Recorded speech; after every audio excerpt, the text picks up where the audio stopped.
Hello, I'm the Nostalgia Critic guy. Remember it so you don't have to. You know, I was walking down the aisles of the video store when I noticed something I haven't seen in years. Cartoon All-Stars to the rescue. Immediately a pool of disappointing memories came flooding back to me and I just knew I had to see this piece of shit again. Now for those of you who don't remember the special, I'll give you the skinny.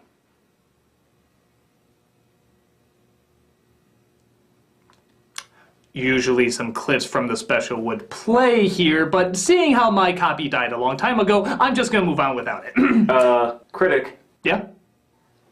What are you doing? Isn't it great? I'm recreating the glory days of my first review! But you're missing one of the most important elements. It's only half a review without it. No, it's okay. I've thought about that. You see, I fill in the void by replacing it with a bunch of other critics. Like Black Critic, Little Kid Critic, Animated Kitten Critic, Sexy Female Critic, Invisible Critic, who might just be a wall, and of course, Cameo Critic. It's a living! Was this a fan request or something? No, that's the great thing about it. Nobody wanted to see it, and now it's here for everybody to witness. Critic, how can anyone enjoy a recreation that only has half of what made it good? Forceful comedic sidekicks, practically nothing new to offer, and wasn't something that the fan base ever demanded in the first place to begin with. I think they get the idea. All right. Blues Brothers 2000.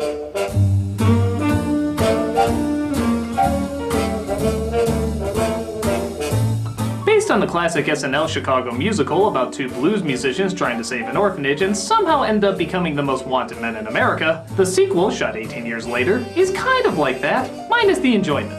It's a desperate retread between writer-actor Dan Aykroyd and writer-director John Landis to relive the glory days by somehow bringing us none of the glory. As such, it's said to be one of the most pointless, underwhelming, and just downright bizarre sequels in comedy history. And trust me, that's saying a great deal. So let's see what's wrong with the past by getting out of the past. This is Blues Brothers 2000.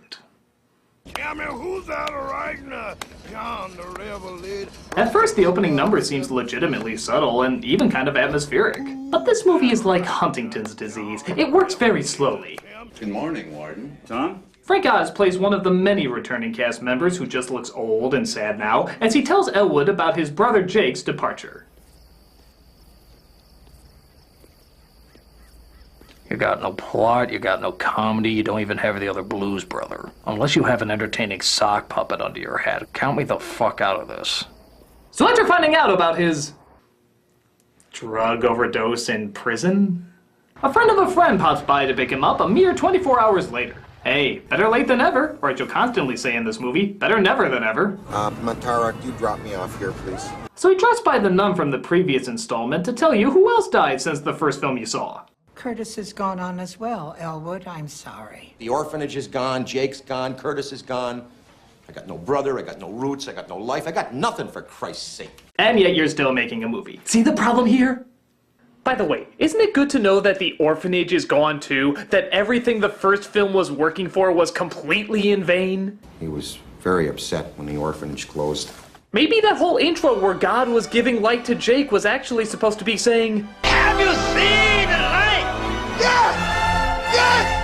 Jesus! What? No, actually I was aiming for the person in the front row. Yes, that person. I demand you to put Nicolas Cage in a Left Behind movie. There, thy will and totally confusing ways are done. You two, you just get a shitty sequel. Goodbye. Bullshit. but it's okay, because they bring in the obvious target audience this movie was meant for. Young Buster here is a ward of the state. The Archdiocese has agreed to house homeless children here. I thought perhaps that you would come and spend time with Buster. Yes, because nothing makes more sense than teaming up an innocent youth with a convicted felon who literally just got done serving 20 years in jail. Bullshit. Something else you'll notice is that while Aykroyd's Chicago accent in the original was playfully exaggerated, this accent sounds like it's coming from a fucking Muppet. Chicago, I think you need a hug. Who wants to know? What boat? She's bone dry. A part of this band's repertoire. What's that got to do with me? Hey, hot dogs, the Bears, pizza that had to make Jon Stewart accept defeat. Oh yeah, we're still riding that. But the kid is not so easy to get rid of. I know what you're going through. You're lonely, searching for your place in life. Just don't blow it like I did. Besides, you don't want to hang around with some over 40 recidivist. You know, I wonder if I'm even needed for this review. The movie does quite well pointing out all the problems itself. He discovers that Curtis had a son, played by Joe Morton, who apparently has no idea that Curtis was his father. Elwood talks about reuniting the band, but his kind of brother doesn't take it very well. Don't ever come back here again! You got no plot, you got no comedy, you don't even have the other Blues Brother. Unless you have a role for me in Terminator 12, count me the fuck out of this. But the kid steals the commander's wallet, giving them just enough money to buy a new Bluesmobile. Now, I want you to remember this moment where he steals the wallet. I'm not going to explain why yet, but just keep it in the back of your brain.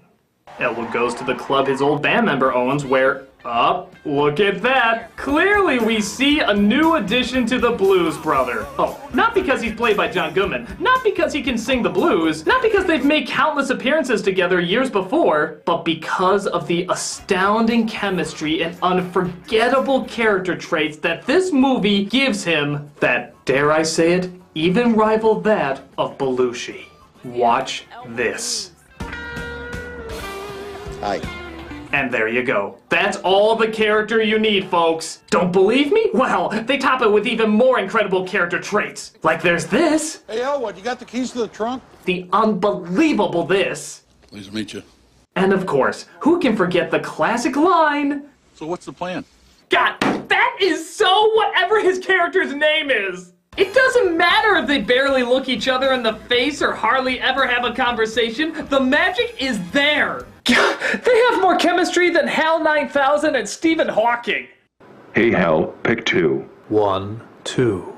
You will now have to imagine I am poking you in the eyes, causing a humorous effect. Nyuk, nyuk. But it turns out the club is being shook down by Illinois Russians. Yeah, that's right. Illinois Russians. God, that doesn't have nearly the same flair as Illinois Nazis.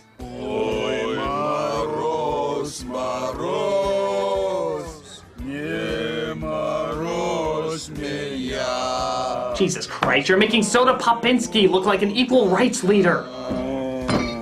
So they knock the Russians out and leave him in an alleyway, somehow thinking this won't lead to any more trouble. But lo and behold, the Russians come back for vengeance. Yes! They break out of the club while the Russians burn it down, only to find the Russians were waiting to chase them. Roll down your window. Bump the nails. Wow, apparently those nails are so powerful they launched them several feet behind where they originally started. Seriously, how the hell did they get back in front of the club again? Was there a special company that made those nails? Oh. So Aykroyd and Goodman set out to pick up the rest of their band members when nope, you killed the movie. You killed the movie. Whatever little speck of chance you had to make this entertaining, it was assassinated the minute you put that kid in a suit. This is like giving Wolverine a puppy, or Jules Winfield a Martian, or the Terminator. Oh yeah, that happened. These are unsophisticated men. The only things they respond to are fear and the draw of lucre. We elicit this by using iconographic symbols and psychological intimidation. Okay, I'm really amazed you're saying all this stuff about intimidation while including the 10-year-old kid in your argument. The only things they respond to are fear and the draw of lucre. With a 10-year-old kid. Iconographic symbols and psychological intimidation. With a 10-year-old kid. Presents a uniform image of strength and organization. With a 10-year-old kid. Don't say anything, look mean. With a 10-year-old kid. Do you not see what a castration this is to your film? Boys, I'd like you to meet my new partner in the act, Mighty Mac. We've just been calling him Jake number 2. I'm getting the band back together. Man, you can't talk about this stuff here. Matt, she's back from lunch. But sure enough, they're working again for an Aretha Franklin cameo, and once again, they have to argue their way out of it while she blindly goes into a song. You treat me with respect at all times. I do, baby. And you know what I mean when I say respect. You know, where the first movie was kind of funny and how out of nowhere and unexpected the transition was, in this one, you obviously know it's coming, you even know what song it's going to be, and yet the transition is still sloppy as fucking shit. It's almost like somebody hit the screen accidentally changing the channel. Oh, sorry. You know what I mean. There's no surprise to it anymore. We know they're just gonna join the band like last time, so all we have is a slower, less energized version of the scene we saw in the first flick. This is like watching Grandma say she can still strut her stuff and you shutting your eyes as she disturbingly tries to swing her hips in a sexy fashion. Just serve the potatoes already, Grandma! Matt, this is something that I really don't want you to do.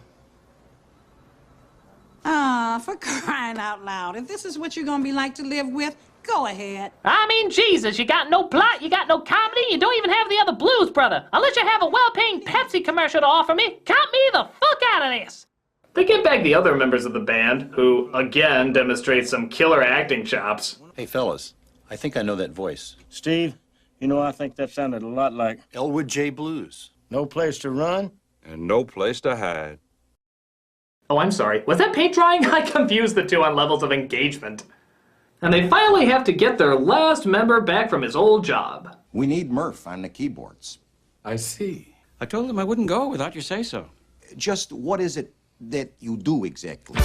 And if you could sing about it, even though we just had a goddamn musical number a minute ago, that'd be most helpful.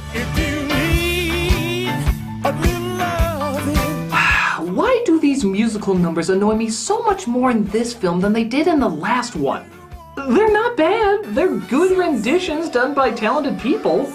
Even Macaulay Culkin seems to get a solo, but there's just no damn spacing between them. They just go from one song that has nothing to do with anything to another song that has nothing to do with anything. The music in the original didn't have much connection to the story either, but at least there was a homicidal fiance, car chases, funny cops, fucking Illinois Nazis. That's enough to fill in the gaps. What do we have to fill in the gaps in this one? I haven't played a county fair since '68. Sounds like a lot of laughs.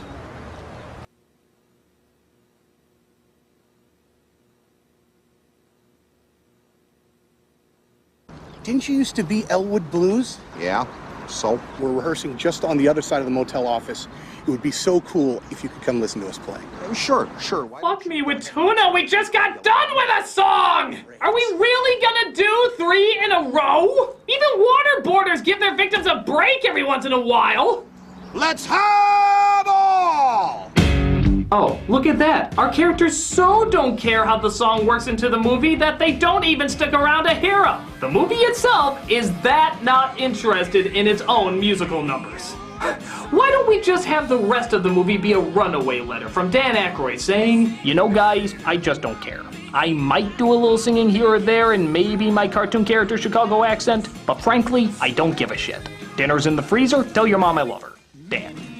On top of that, the musical numbers were in between a spiritual quest, a very bizarre redemption involving putting the band back together to earnestly and honestly raise money to protect their childhood home. That's one of the reasons there's so much urgency for the band members to leave their dead-end crappy jobs and do what's right. In this one, have you noticed something missing? Something kind of a big deal? There is no reason to put the band back together. None! At all! They all have good jobs that pay well and even rekindled old romances that seem to be working out pretty well. Why the fuck would any of them leave this behind? There is nothing to fight for, nothing to chase, nothing to gain redemption. They're stressing the importance of putting the band back together even though they forgot to mention what was fucking important about it. In the first film, the phrase was, We're on a mission from God. We're on a mission from God. We're on a mission from God. Now in this one, the phrase is, The Lord works in mysterious ways. The Lord works in mysterious ways. The Lord works in mysterious ways. Yeah, so mysterious that you took 18 years to work on a sequel that somehow you forgot to give a reason for even fucking existing. It's kind of important for a film to have a reason to fucking exist. Especially when it's a sequel to something as goddamn awesome as the Blues Brothers. Fuck it, I need a break. Here's the only thing certain after death, taxes, and everything you love either getting a shitty sequel or a shitty remake. Commercials.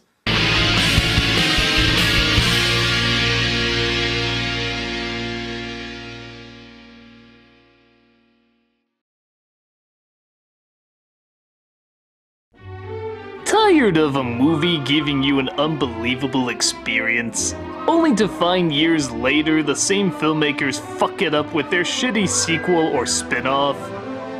Well, fear no more, because we've invented Fuck It All. Now you can stop caring about a movie series you once loved by acknowledging it probably wasn't that important to begin with. Can you believe the person who directed Alien did this? Sure. It makes no sense and pales in comparison to the original. Whatever.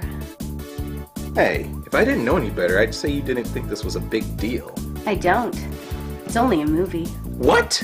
I used to be emotionally invested in what I watched, but now, the more I think about it, maybe Joseph Gordon-Levitt should play Robin. No! Maybe The Hobbit did need all those extra scenes. You're insane! Maybe midichlorians aren't such a bad idea. Wake up, damn it! Don't go where I can't follow!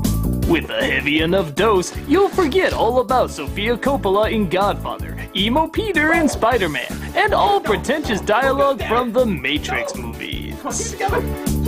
Fuck it all. Because it doesn't matter if one of the Blues Brothers is a little kid. Or John Goodman. Or plotless.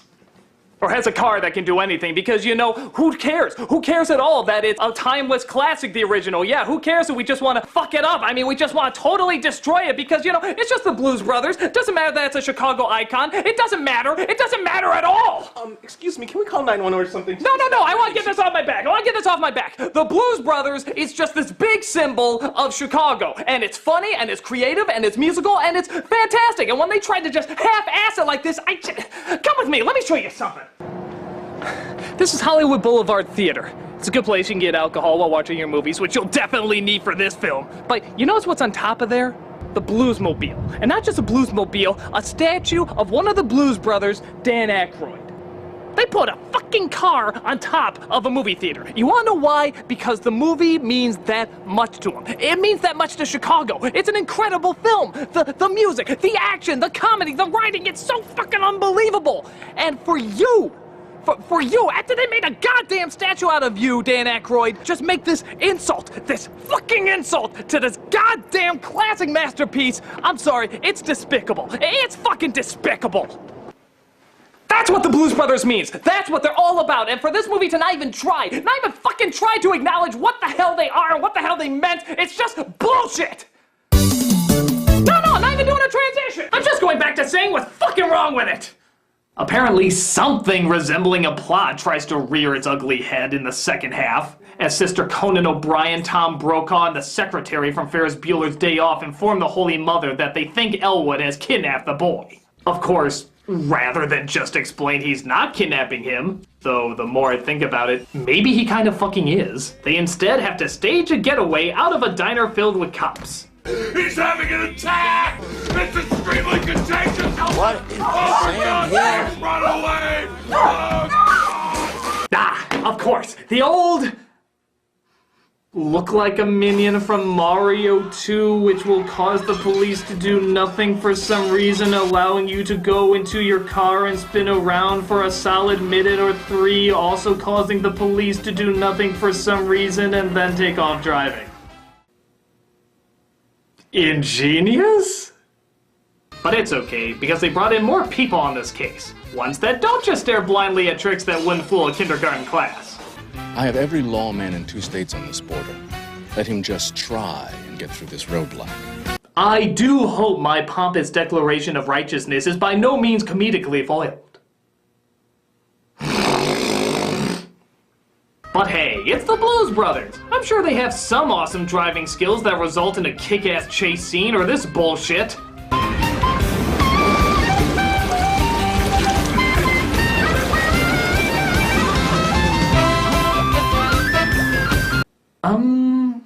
You sure Elwood isn't in a coma and these aren't just the dreams he was having in the coma? Not that the film isn't tragic enough for how much pain it's causing, but at least we would know somebody's suffering for it.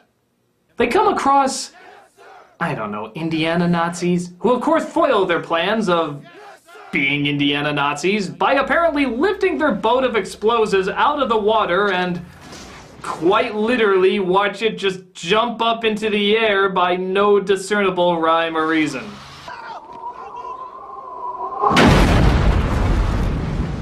Did you hear something?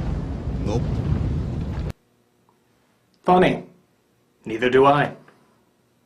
So they find a way to sneak into their next gig. A hit in Elwood tells them to find a place to park and...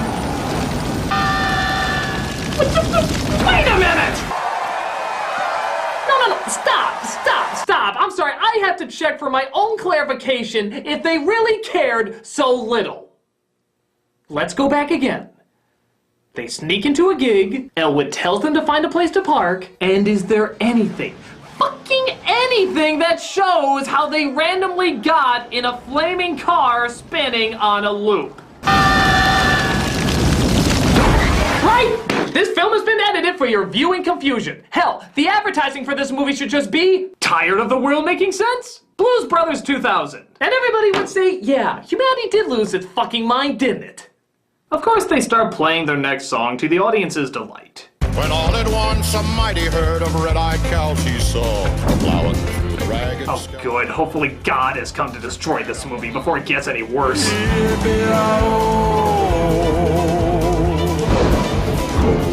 Riders in the sky. Ghost riders in the sky. You know, I was gonna ask when did they stop making a Blues Brothers movie, but I don't think that question would be appropriate. I think the real question is, when did they ever start making a Blues Brothers movie? What the hell is this? It's not Blues Brothers. Maybe it's fucking Claymation's Blues Brothers, but it's not the Blues Brothers we grew up with. This is just dumb. Random and fucking dumb. It's like suddenly going... Goes Pony Rider, goes Pony Rider. His head is flaming, but his story's tragic, cause he never knew friendship was magic. Goes Pony Rider. Critic. Wait, didn't you do this joke before? Look, I don't know the scientific explanation for it, but for some reason, every single time somebody says pony on the internet, the views go through the roof. They do? Yeah, watch. Pony! Pony! Pony!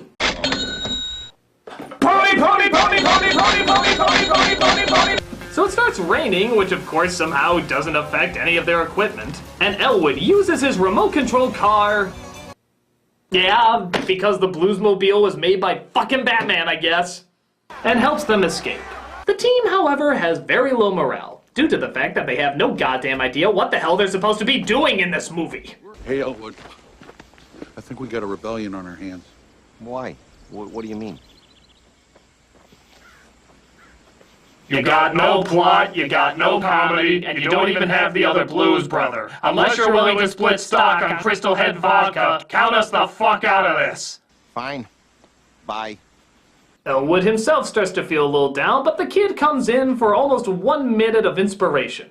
The Elwood Blues I know once said that no pharmaceutical product could ever equal the rush you get when the band hits that groove. Again, I'm gonna ask you to remember this scene. I'm gonna bring it all together in the end. That seems to work, and they happen to come across an old friend in a tent church played by James Brown. This whole film is like a mix between a sad high school reunion and an old folks' home. It's like the worst of both worlds. Those men are criminals and they're under arrest. The commander comes in about to arrest them, but just like before, somebody's about to see the light. Now, in the original, a light shines on Jake in a comedically over-the-top way. Well, if that was over the top, this is pole vaulting over the fucking moon. Calling of the blood. Yes. This is my destiny!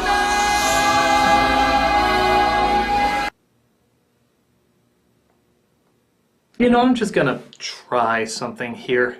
I'm sure you've all played this game before, Cards Against Humanity. They have an online version. If you haven't, you should. It's fun. Bring the kids. I am so convinced that this movie is so batshit insane and so doesn't care what the hell they put on screen that I'm just going to choose 3 random cards and see if that randomness, that totally out there randomness, matches up with the rest of the shit that this movie gives us. So, let's see. A 130-year-old voodoo witch, zombies, rednecks being turned into rats. You know, I'm gonna give this movie the benefit of the doubt. I don't even believe that this film, with all its batshit craziness, they did it, didn't they? She's a 130-year-old voodoo witch.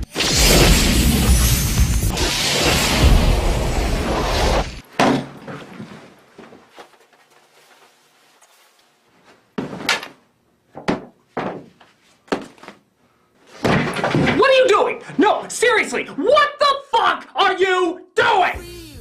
I don't get it. I really don't. None of this adds up in the least. It's like you're trying to piss off the people who love the first film so much. Why? No, really, why are you trying to piss us off? Are you trying to atone for something? Are you trying to tie it back to a mistake you made in the past? Is there something you fucked up before and you're trying to somehow make things right by making this goddamn stupid? Oh my god, I figured it out. I just figured it out! The crazy scenarios, the magical crap, having nothing to do with the original. The fact that doesn't make any goddamn sense whatsoever! I got it! I finally got it! They were trying to make a live-action version of the video game. Think about it. Every hit movie needs a game, and clearly the game had nothing to do with the original, so they were trying to tie them together so that they wouldn't have to make another game. God, I see it now. Have you seen the light? I see it! I see it! Do you see the light? Yes! Yes! Jesus H. Jesus Christ! I see the light! You guys are fucking morons! Not only does it make for a bad game, but it makes for an even worse film. As once they appease the 130-year-old voodoo witch, God, it's canon! And gets themselves into the band, along with the commander, by the way, the cops still come to try and take them away. I guess it's time to say goodbye. They think he kidnapped you. But they're wrong. It would be hard to convince them of that. Well, if I go back with them, they'll put me in some foster home with people who don't love me, and I'll never see you again. And we'll both be sad forever. Okay, this is what I was getting to before. Remember why I told you to remember that one scene that was only a few seconds long of the kid stealing the wallet? And remember why I told you to remember that other scene where the kid motivates Elwood and that was only over a minute long? Well, those two scenes are actually more important than you think. I know you thought they were just pointless little scenes, one only being a few seconds long and one only being over a minute. I mean, how long is the movie? 2 hours? What big difference can that make? But actually, it makes a huge difference. A huge fucking difference. You wanna know why? Because those two short little scenes, as despicably short as they are literally the only things the kid has done throughout the entire film. Oh sure, he dances a bit, wears a suit, even plays a harmonica, but in terms of contributing to anything else, I mean like anything in the story, any kind of character traits, any kind of personality, nada. Not a thing. He barely even says a word throughout the entire film, or looks Elwood in the eye. A 2-hour movie, and he has a minute and a half of worth. So, at this big scene where you're supposed to want to see them together, it literally makes absolutely no sense whatsoever. This completely ridiculous visual to the Blues Brothers story was entirely pointless. Pretty fucking amazing. The Lord does work in mysterious ways, Elwood. Yep. Bullshit. Put on your seatbelt. The only thing we can hope is that all that wasted time, all that lack of character, all those lazy jokes, at least have been sacrificed for one hell of an epic climax. You're fucking kidding me. You're goddamn fucking kidding me. That was the end of the movie? That was the end of the movie? Did you see the first film that you apparently made? Did you even take a glance at it before you made this piece of... If you don't recall how the first film ended, I'll give you a little reminder. It had... And... And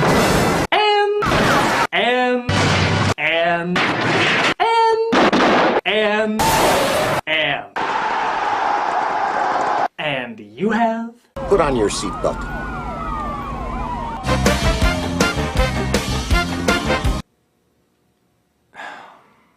Movie, I'm not angry.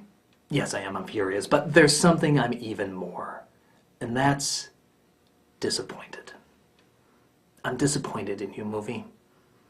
The same people that brought us a comedy classic, an icon, something they make statues of, has 18 years to put together a follow-up.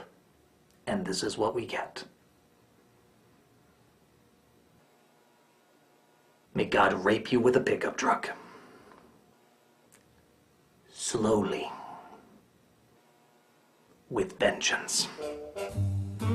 I'm serious, people. It's bad. It's really, really, really bad. As a standalone movie, it would make no sense. As a sequel, it makes even less sense. It is absolutely one of the worst follow-ups to a classic ever. And if you're wondering if there's anything of value, even the smallest, tiniest, teeny-weeniest little thing... Actually, the soundtrack's not bad.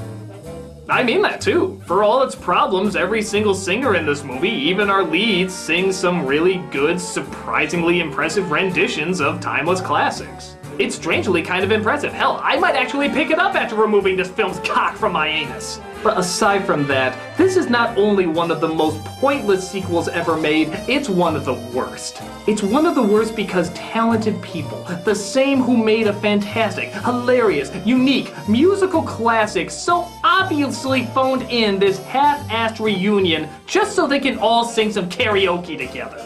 It's a straight-up insult to the first film, and I can assure you, these statues you see of the Blues Brothers don't exist for this piece of shit.